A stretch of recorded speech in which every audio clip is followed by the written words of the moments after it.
نحمده ونصلي على رسول الکریم اما بعد۔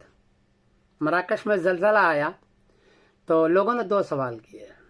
ایک تو کہ زلزلہ آتا کیوں ہے، سائنسی اعتبار سے بتائیے، قرآن کے اعتبار سے بتائیے۔ دوسرا سوال یہ کیا ہے کہ اب جب کنواں کھودتے ہیں تو اندر سے پانی نکلتا ہے، آپ لوگ کہتے ہیں نیچے سے آگ نکل رہی ہے، یہ کیسے؟ جواباً عرض ہے کہ زمین جب 4 ارب سال پہلے بن رہی تھی تو اس میں یہ آگ کا گولا تھی، اس میں کچرا بھی ہے، گیس بھی ہے، پتھر بھی ہے، ایلومینیم بھی ہے، سارا تھا اور بالکل دہکتی ہوئی آگ تھی یہ۔ پھر زمانے دراز کے بعد کئی ارب سال کے بعد یہ زمین ٹھنڈی ہو گئی تو اوپر کا حصہ چھلکا بن گیا جس کو کرسٹ کہتے ہیں، اور نیچے کا حصہ 5 پرت ہے اس کو لائر کہتے ہیں۔ تو اوپر کا حصہ چھلکا بنا جو 60 کلومیٹر تک نیچے گہرائی میں، اور نیچے کا حصہ لائر جو ہے سب سے نیچے 6378 کلومیٹر نیچے ہے، تو وہ وہاں آج بھی گرمی ہے، بہت تیز گرمی ہے، 5500 سینٹی گریڈ گرمی ہے۔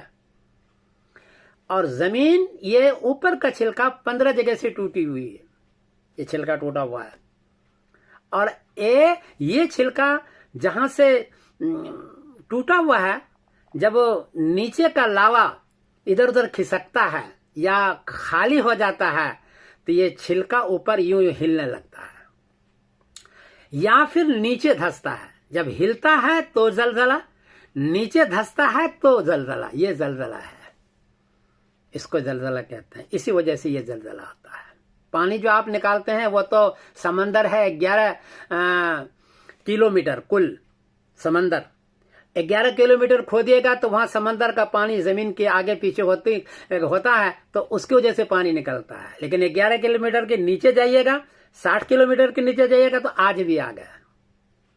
میں بڑا حیران ہوا، خود نبی کریم صلی اللہ علیہ وسلم نے فرمایا کہ قیامت کے قریب عدن کے مقام سے، یمن میں عدن ہے، اس کے مقام سے دھسنا ہوگا، خسف بالمغرب، خسف بالمشرق اور خسف بجزیرۃ العرب، جزیرۃ العرب میں دھسنا ہوگا، اور وہاں سے پھر آگ نکلے گی، اور حدیث کے اندر ہے قار عدن سے آگ نکلے گی۔ یہ عدن یمن میں ہے اور عدن کے پاس سمندر ہے، اور اس سمندر سے آگ نکلے گی کہ بصرہ تک نظر آئے گا۔